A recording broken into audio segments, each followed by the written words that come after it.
now I am going to bring in our Amazon Live audience. So thank you for joining me. My name is Lea Little. Every day at noon, I am here joining you to talk about a book review. And today, as I'm rolling up my sleeves, I'm going to talk to you about the power of positive thinking. This is a book that I have read several times, listened to the audio version of, wow, throughout my younger years often. And I have to say, I was first introduced to this by my father. And he inspired me by his motivational reading. I found many of his books and still do. He'll share them when he comes to visit from Texas. It's been a year or so now since I have had the good fortune of seeing him. But the older I get, the more inspired I am by his example. And part of the reason why I'm here every day at noon giving you a motivational book review is that I want to pass on that same legacy to my daughter. She is in sixth grade. She started the year off by not wanting to do a whole lot of reading. And I was harping on her. And then I realized, you know what? The best way to lead is by example. So every day I'm reading a motivational book. This was also for me personally, because at the beginning of the year, as I sort of thought about what would be a New Year's resolution, I realized that a great New Year's resolution would be to read a motivational book every day. And then for accountability, I'm showing up here in this space so I can share what I've learned. And so hopefully it's a motivation to you as well.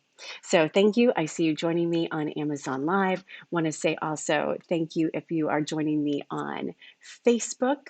Just going to welcome in our friends there.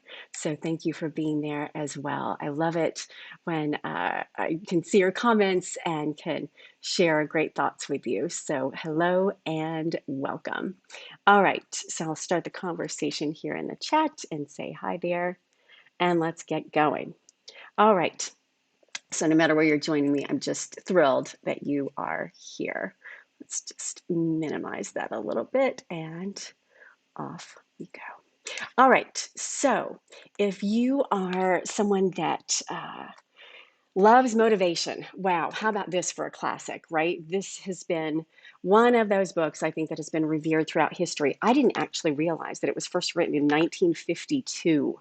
So think about that, what, 70, almost 70 years ago, right? Initially, um, just from the audio version, if you've ever heard the audio version, and by the way, I do have the audio version available for you, so I can pop it up here if you choose to listen to the audio. What's neat about that is that you can actually hear his own voice. And hi, Evan, thank you for being here. Really thrilled that you're joining me today. It's exciting to hear in his own words the author giving his story. It's really interesting because the sound is old, right? It's a recording from years and years ago before we had all of this digital technology. And I always find it just seriously captivating when authors speak to us in their own words. So whether you listen to the audio version or just the summary that I'm going to give to you, or whether you read the book, it really is filled with powerful, powerful insights. And I will say right off the bat as well, I had forgotten this, but it is a very Christian book, very principled in the Bible and Christianity. And I had totally forgotten that it was even there. I really thought of it more of a motivational type of book. So if that's something that is off-putting to you, you may as well know that right off the bat. I think like me, like many of us, we welcome different thoughts, different religions, and I don't think that should exclude Christianity any more than it should exclude any other religion. So there you have it. The power of positive thinking. So he begins initially by talking about how he was totally surprised back in the 1950s that 2 million people actually read this book, because he said basically he wrote it as his personal handbook of how he lived his life and kind of just to give back. He had no idea that it would go on to be a bestseller, and I think nor was that his intention. He says, in terms of the many persons to whom I have been privileged to suggest a simple, workable philosophy of living, the dynamic laws which this book teaches are learned the hard way by trial and error in my personal search for a way of life. I found them in answer to my own problems and believe And believe me, I'm the most difficult person with whom I have ever worked. So he has a bit of humility in here as well. And again, thank you, as I can see you joining me here on Amazon Live. So thrilled that you're with me, and love to hear your suggestions for any motivational books that you may be interested in. All right, so the dynamic laws in which this book teaches were learned the hard way, he says. And I am the most difficult person with whom I've ever worked. This book is my effort to share my spiritual experience, and for it has helped me. And I felt it might also be of help to others. So I love that. And interestingly enough, that it's kind of what I feel like I'm doing book summaries. It's sort of something I wanted to do for myself, and hopefully it can help you as well. So he goes on to say that in the introduction, he says this book is written to suggest techniques to give examples which demonstrate that you don't need to be defeated by anything. It gives examples of positive thinking. It gives examples of how to train your mind, of how to think more positively, how to choose better choices. Very simple, he calls them principles, very basic choices that really, I think, make it so tangible. There's not a big psychological construct going on in this book. It's like back to the basics, which is what I love about it. And is probably why it has been revered as one of my favorite books throughout, I wouldn't say through my childhood, through my young adulthood, certainly. So he goes on to talk about these assertions may appear extravagant, but they're based in bona fide demonstrations in actual human experience. So he does give us example after example after example in the book uh, of how using his principles and thoughts and summaries can be very helpful. So he goes on to say that altogether, too many people are defeated by the everyday problems of life. They go struggling, perhaps even whining through their days with a dull sense of resentment at what they consider bad breaks that life has given them. And certainly, I think, in the days that we're living in, there's a lot of us that could identify and agree with that, right? But he gives us the power back. He says, now, remember, again, written 70 years ago, so he could never have anticipated some of the events of our lives, even currently. He says, in saying this, I certainly do not want to ignore or minimize the hardships and tragedies of the world, but neither do I allow them to dominate. You can permit obstacles to control your mind to the point where they are the uppermost and thus become dominating factors in your thought person and your thought patterns. So what he's saying to us again is think about how you think. And can you imagine how groundbreaking that was in the 1950s initially, and still every bit as valid today, right? Again, I want to say hello. I see you jumping on Facebook Live and as well on Amazon Live. So again, thank you for being here. All right. So he goes on to, and I wanted to add that he's not minimizing anyone's situation. He just wants to give us tools. So he says, this is written for the sole objective of helping the reader achieve a happy, satisfying, and worthwhile life. I'm in. I love that. This book teaches applied Christianity, a simple yet scientific system of practical techniques and successful living that works. Isn't that interesting? I mean, I'm almost thinking like, oh wow, this is like original like Joel Osteen, kind of like, years and years before his time. Just really fascinating to me. Okay, the power of positive thinking. Number one, believe in yourself. Have faith in your abilities. So again, not everything I think in the book is an overriding, Christian principle necessarily. I think a lot of the principles are universal. And I love that he starts with that one. Believe in yourself, have faith in your abilities. It is appealing to realize a number of pathetic people who are hammered hampered and made miserable by malady popularly called the inferiority complex, a word that probably isn't used as much as today's modern day language. But he goes on a lot, which I think I have to say is every bit as valid and current today as it was decades and decades ago when this book was first written. I mean, there was no social media then, right? There was none of that type of technology, but there was still always this internal struggle of being good enough or being recognized. And so he goes head on with that. And he says the greatest secret for eliminating the inferiority complex, which is another term for deep, profound self doubt, is to fill your mind with overflowing faith. Love that. So, how does one do that? He says we build up the feeling of insecurity or security by how we think. If in our thoughts we constantly fix attention upon sinister expectations of dire events that might happen, the result will be to constantly feel insecure. And what is even more serious is the tendency to create, by the power of thought, the very condition we fear. Fascinating, right? I think of so many psychologists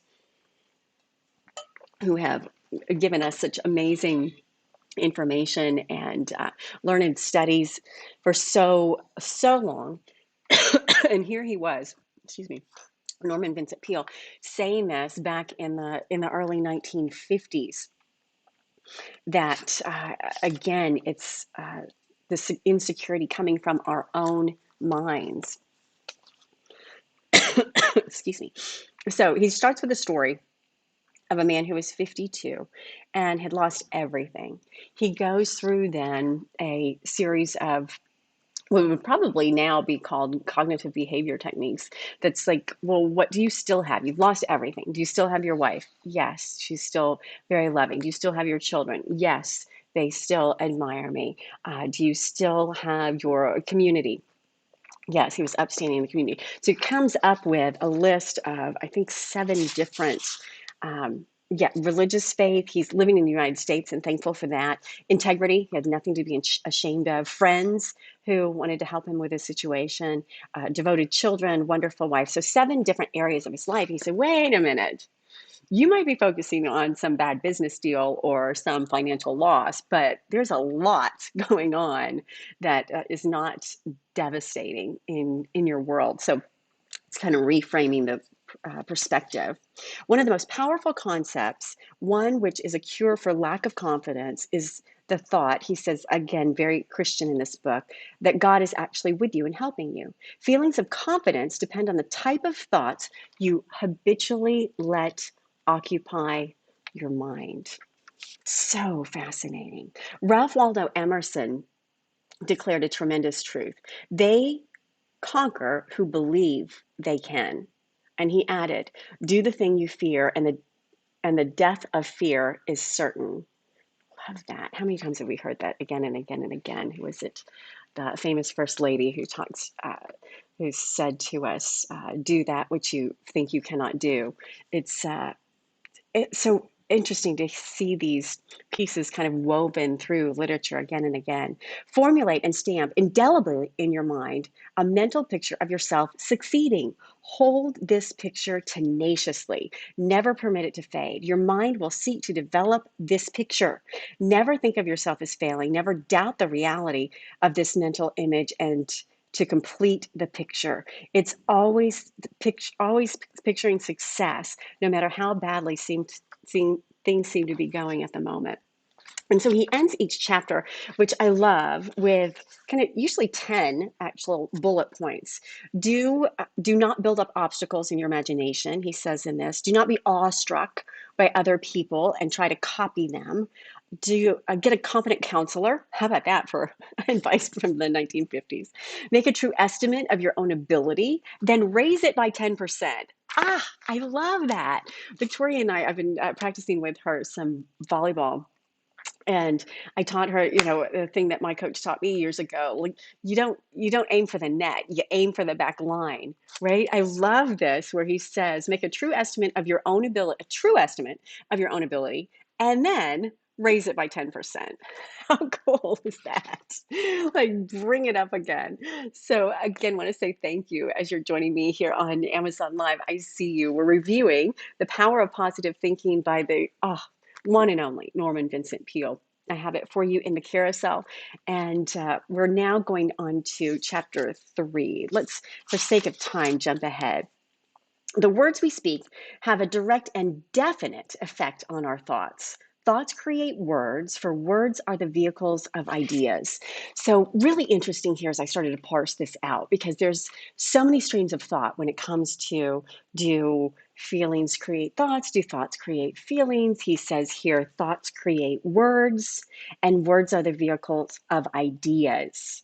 But words also affect thoughts and help to condition, if not to create, attitudes.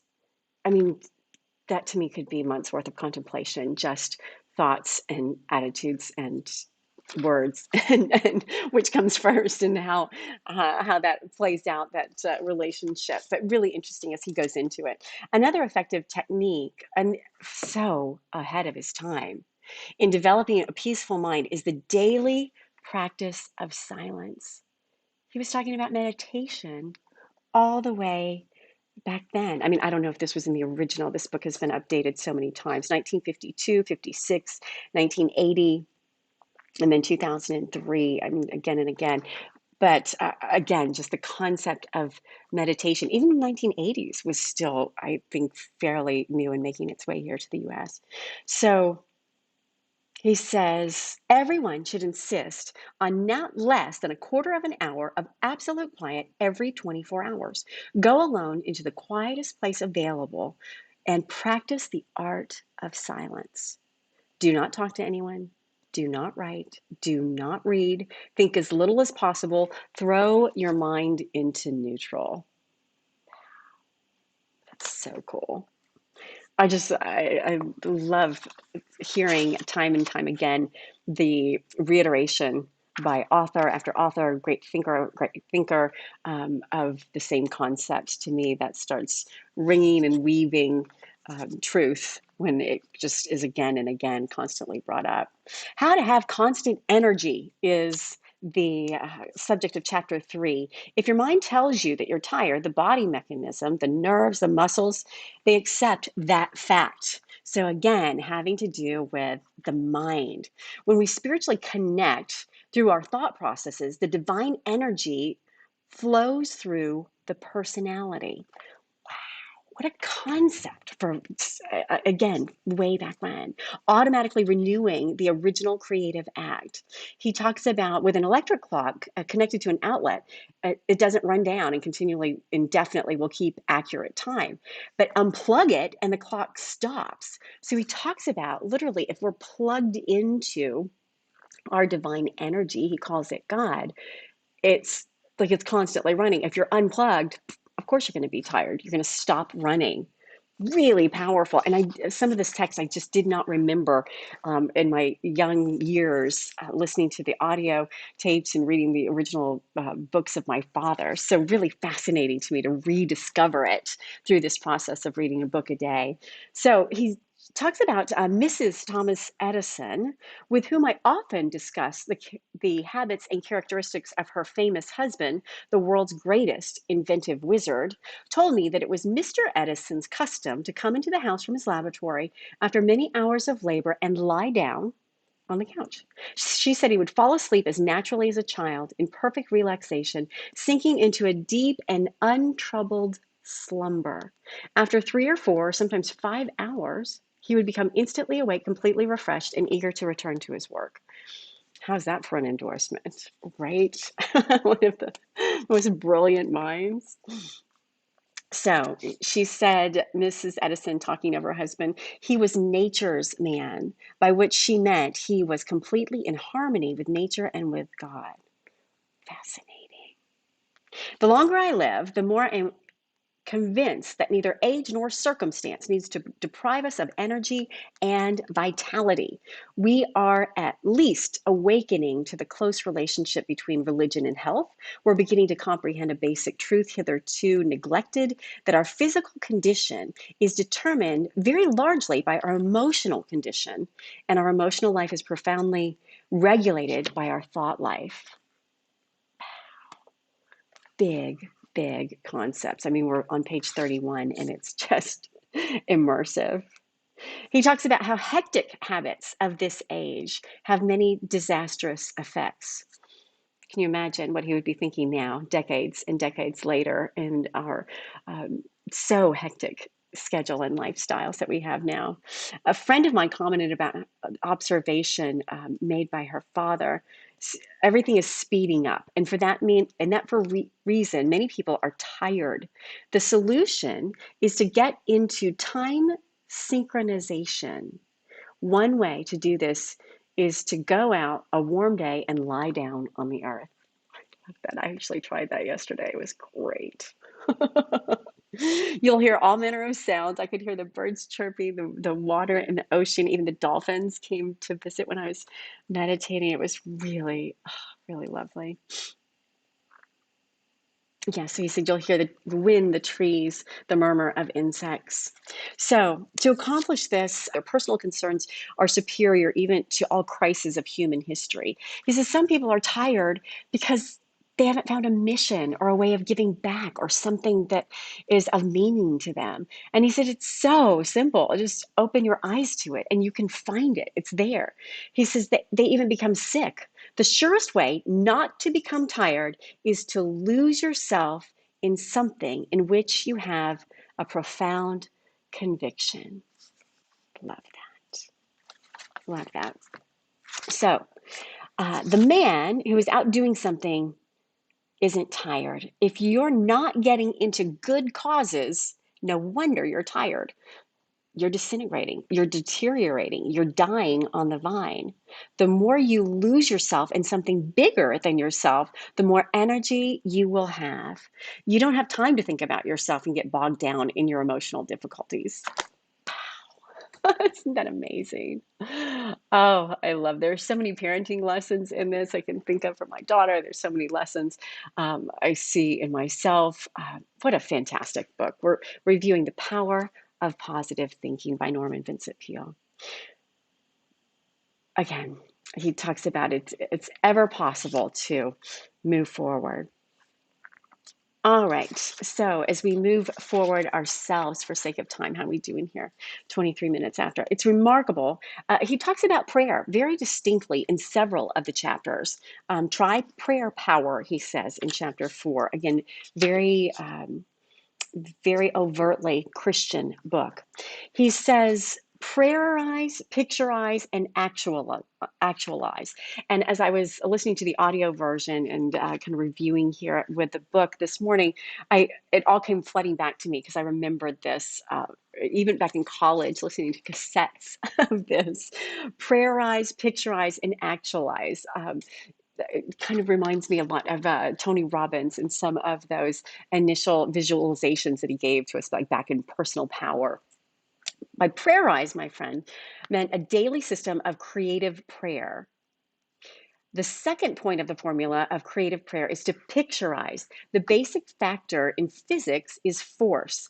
The basic factor in psychology is the realizable wish. The man who assumes success tends to already have success. People who assume failure tend to have failure. When either failure or success is picturized, it strongly tends to actualize in terms of the equivalent mental image pictured. Really interesting. Again, all going back to the power of thought, going back to the power of the mind, the power of positive thinking. Do this, and you will be astonished at the strange ways in which picturization comes to pass. And then he goes on to tell a story of a woman who never felt herself quite the equal of her husband. She had a profound sense of inferiority regarding him regarding him, feeling unable to maintain equality with him and socially and intellectually inferior. She retreated into an antagonistic attitude that manifests itself in petulance and criticism. Some strong words, right? Sounds like the four horsemen of the apocalypse going on there, the four horsemen concept of the Gottman theory. Anyway, so it goes on to tell the story of just through visualization and coming to controlling the thoughts of her own mind, she was able to sort of bring that situation to back to peace and create a happy, healthy home, recreate a happy home. It's really fantastic story. Okay, again, at the end of this chapter, he's going through his 10 suggestions, rules, if you will, for what to do then. Following are 10 rules for getting effective results. Set aside a few minutes for prayer. Pray as you go. Never use a negative thought in prayer. Practice the attitude of releasing that into God's hands. So again, Chapter 4, all about prayer. Chapter 5, how to create your own happiness. What makes you happy? He asks to children. My puppy and my friends and my teacher. And that is really all about, I think chapter 5 in short summary is about kind of going back to a childhood view of life and just appreciating the most simple, beautiful things that we all have in our lives. All right, then he gets into, back in chapter 9, some tactical stuff, how to break the worry habit. You do not need to be the victim of worry. Reduced to its simplest form, what is worry? It's simply an unhealthy and destructive mental habit. You were not born with a worry habit. He says, a famous psychologist asserts that fear is the most disintegrating enemy of human personality. And a prominent physician declares that worry is the most subtle and destructive of all human diseases.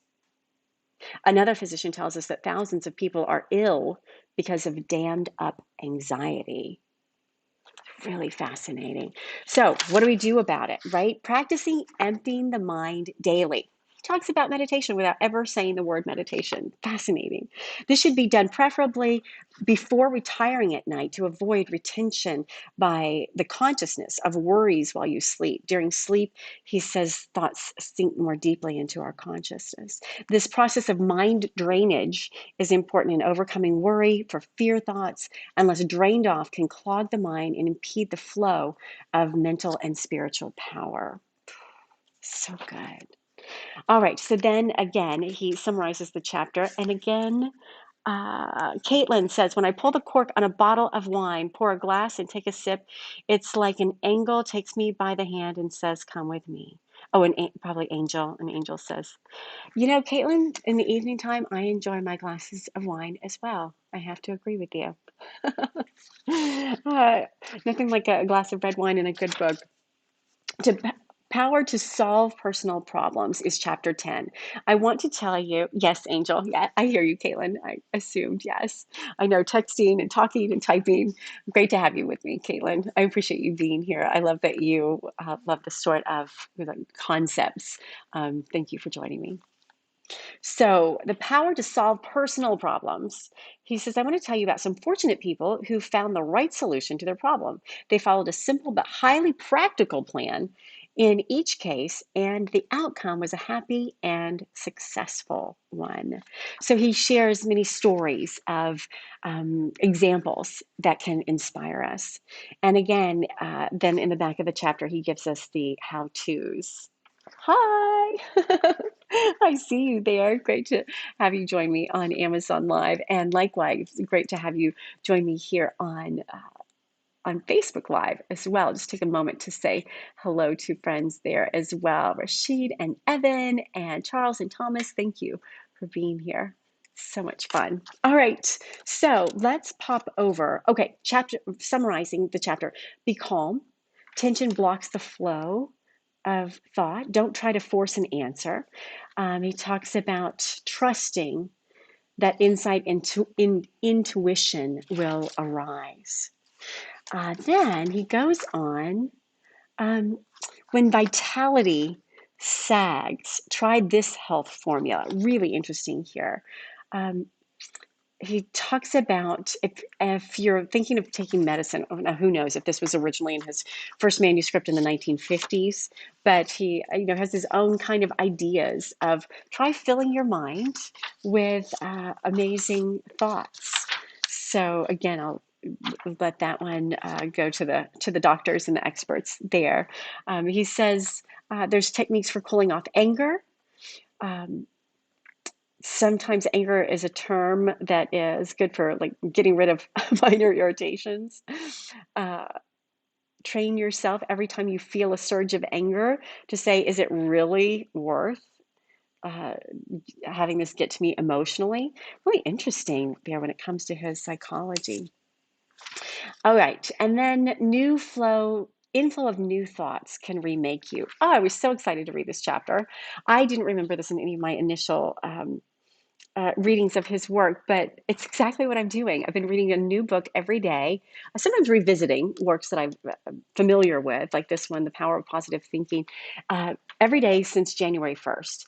And I have now made it a habit and made it a discipline by having accountability and showing up here on Amazon and YouTube and Facebook by sharing about it. And that makes it more salient for me. It kind of helps it soak into my brain, and hopefully it's useful for you as well. And he talks in this chapter about the inflow of new thoughts, which is exactly why I chose this practice. One of the most important and powerful facts about you is expressed in the following statement by William James, who was one of the wisest men America has produced. William James says, "The greatest discovery of my generation is that human beings can alter their lives by altering their attitudes of mind. As you think, so shall you be. Flesh out the old, tired, worn out thoughts. Fill your mind with fresh, new, creative thoughts of faith, love, and goodness. And by this process, you can actually remake, he says, your life." I love that. I love that. You can remake your life by remaking your thoughts and filling yourself up with good thoughts. I think I'm living that for sure. It's something I'm seeing again and again show up in my own life as I'm reading these books every day. I really don't have much time for a lot of unnecessary things or getting caught up in a lot of unnecessary drama. So, not that I would have necessarily had that tendency, but it makes me focus. So I'm kind of living that concept, which I loved. So, and I think that's probably the most inspirational point that I could leave you with in this book, right? Fill yourself up with good thoughts, whether it's reading good books or surrounding yourself with great people. In the back of the book, he's got a chapter on how to get people to like you, which is quite interesting. And it all comes back to really sharing. He says in the epilogue, "You have read a formula of belief and practice which should help you win victory over defeat. Examples have been given by people," and he says that we may never meet in person, but I hope this book will help you.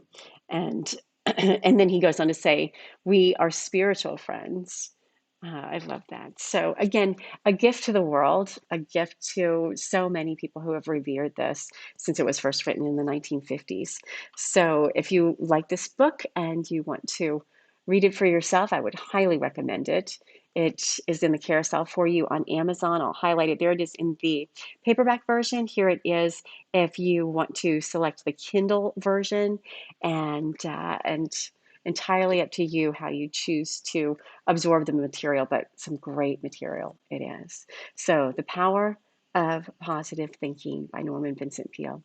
Thank you for joining me on Facebook and YouTube and Amazon Live. And I'm going to wrap it up here and leave you with hopefully some inspiration from Norman Vincent Peale. I'll see you tomorrow with another book review. See you then. Oh, and my new motto, go play. Love that.